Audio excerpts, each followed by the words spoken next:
Hello student, success coaching classes में आपका स्वागत है। तो आज हम लोग डिस्कस करने वाले हैं क्लास 12th का इकोनॉमिक्स का जो आपका प्री बोर्ड होने वाला है आपका 18 दिसंबर कल। उसके लिए आपका मोस्ट इंपॉर्टेंट क्वेश्चन आपको बताने वाले हैं। इससे पहले आपका 2 वीडियो दे चुके हैं, अगर आप नहीं देखे हैं तो दोनों वीडियो जरूर देख लीजिएगा। मोस्ट इंपॉर्टेंट क्वेश्चन आपको उसका बताएं हैं। तो चलिए हम लोग देखते हैं आगे।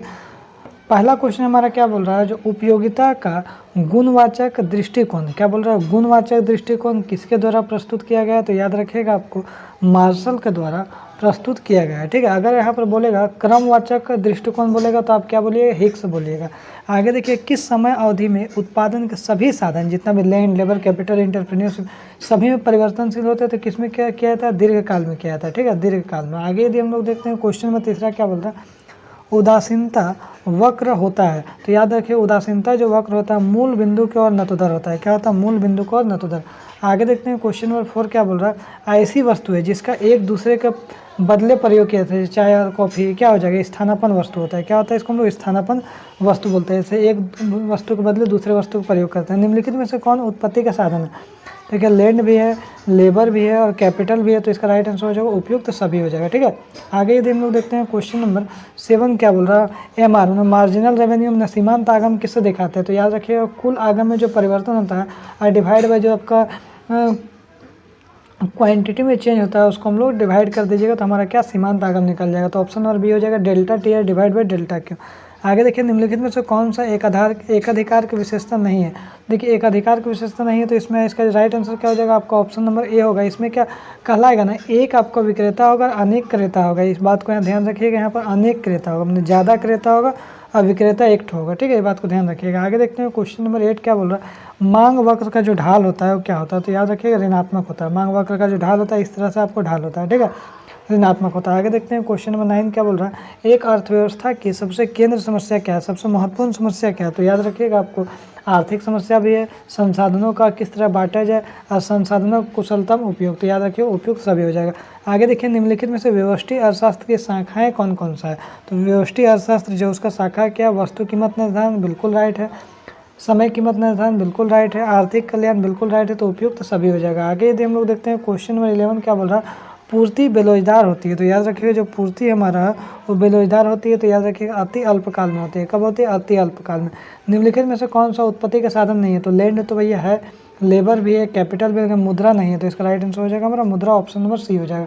आगे देखते हैं, बोल रहा है माइक्रोज किस भाषा का शब्द है। तो याद रखिएगा, माइक्रोज जो हमारा ग्रीक भाषा का शब्द है। किसका, तो ग्रीक भाषा का शब्द है। आगे देखिए, आर्थिक समस्या मूल्यतः किस तथ्य की समस्या है। तो याद रखिए, सबसे मेन आर्थिक समस्या में क्या है ना, जो चुनाव की समस्या होता है सबसे मूल्यतः। ठीक है, ऑप्शन नंबर ए हो जाएगा। आगे देखते हैं क्वेश्चन नंबर 15 क्या बोल रहा है, उपयोगिता के निम्न में से कौन सी विशेषता है। तो उपयोगिता का कौन सा विशेषता है, तो याद रखिएगा इसका राइट आंसर हो जाएगा उपयोगिता एक मनोवैज्ञानिक धारणा, बिल्कुल राइट है।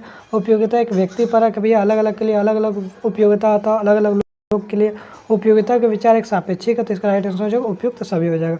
उपयोगिता को मापा जाता है, किसके द्वारा मापेंगे उपयोगिता को। तो याद रखिएगा, आपको मुद्रा के द्वारा मापा जाता है। आगे यदि हम लोग देखते हैं क्वेश्चन नंबर 17 क्या बोल रहा है, निम्नलिखित में से कौन गोसेन का दूसरा नियम, वेरी वेरी इंपॉर्टेंट क्वेश्चन, याद रखिएगा। गोसेन का दूसरा नियम क्या, सम सीमांत उपयोगिता नियम। क्या होता है, सम सीमांत उपयोगिता नियम। आगे देखिए, कभी कभी आपका एग्जाम में पूछेगा गोसेन का प्रथम नियम क्या होता है। तो अब याद रखिएगा, ह्रासमान सीमांत उपयोगिता जो नियम होता है ना, वो हमारा होता है। आगे देखते हैं क्वेश्चन में 18 क्या बोल रहा है, जब एक वस्तु की कीमत में परिवर्तन वही वस्तु की मांग को प्रभावित करता है तो यह मांग कैसा मांग कहलाएगा। तो याद रखिएगा, इसका राइट आंसर हो जाएगा हमारा कीमत मांग भी कहलाएगा, आय मांग भी कहलाएगा, तिरछी मांग भी कहलाएगा। तो ऑप्शन नंबर डी इनमें से सभी हो जाएगा। ठीक है, आगे देखते हैं क्वेश्चन नंबर हमारा 19 क्या बोल रहा है, उत्पादन फलन में उत्पादन किसका फलन है। तो याद रखिए, उत्पत्ति के साधनों का फलन है। ठीक है, ऑप्शन नंबर बी हो जाएगा।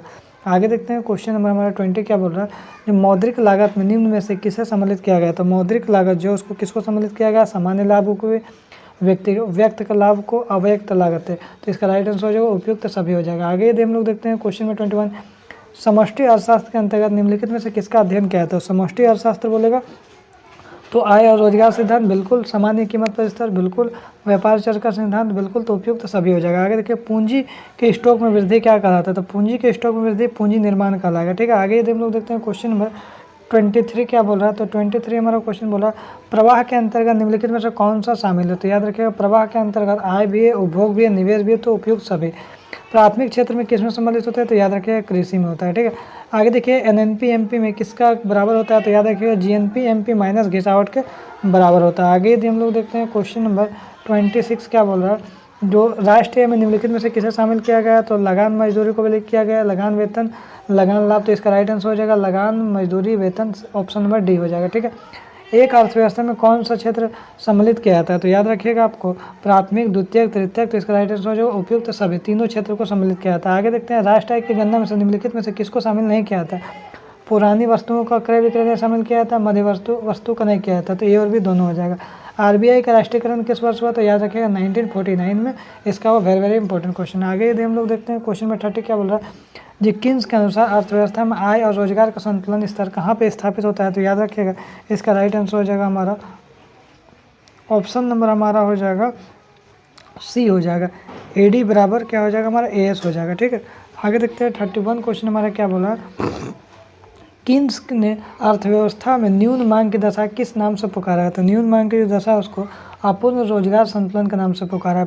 पंजाब नेशनल बैंक क्या है, तो याद रखिए एक व्यापारिक बैंक है। शाख मुद्रा का विस्तार जब नगद कोष अनुपात क्या होता है, तो याद रखिए जब नगद कोष अनुपात क्या होता है, घटता है। ठीक है, आगे देखते हैं क्वेश्चन में 34 क्या बोल रहा है, जो निम्न में से किस वर्ष भारत में व्यापारिक बैंकों का राष्ट्रीयकरण हुआ, तो याद रखिए भारत में जो व्यापारिक बैंक उसका राष्ट्रीयकरण 1969 में हुआ। मुद्रा पूर्ति का नियमन कौन करता है, तो याद रखिएगा मुद्रा पूर्ति का जो नियमन है वो कौन करता है, रिजर्व बैंक ऑफ इंडिया करता है। प्राथमिक घाटे को व्यक्त किया जाता है, तो याद रखिएगा प्राथमिक घाटे को राजकों से घाटा ब्याज भुगतान के नाम से व्यक्त किया जाता है। आगे यदि हम लोग देखते हैं क्वेश्चन में 37 क्या बोल रहा है, निम्नलिखित में से कौन सा एक कर प्राप्तियाँ नहीं है, तो याद रखिए इसका राइट आंसर हो जाएगा आपका फीस हो जाएगा। आगे देखिए निम्नलिखित में से कौन सा असंतुलित बजट है, तो याद रखिएगा हमारा असंतुलित बजट है अतिरिक्त बजट और घाटे बजट, ऑप्शन नंबर सी ए और बी दोनों हो जाएगा। आगे यदि हम लोग देखते हैं क्वेश्चन, जिस कर प्रणाली में करों की दर आय वृद्धि के साथ घटती जाती है उसे हम लोग प्रतिगामी कर प्रणाली बोलते हैं। भुगतान शेष के अंतर्गत निम्नलिखित में से कौन सी मदद सम्मिलित होती है, तो अदृश्य मदद, दृश्य मदद, पूंजी अंतरण, तो इसका राइट आंसर हो जाएगा उपयुक्त सभी। तो इसमें आपको टॉप 40 क्वेश्चन डिस्कस किए, इससे पहले आपको 2 वीडियो मिल चुका है।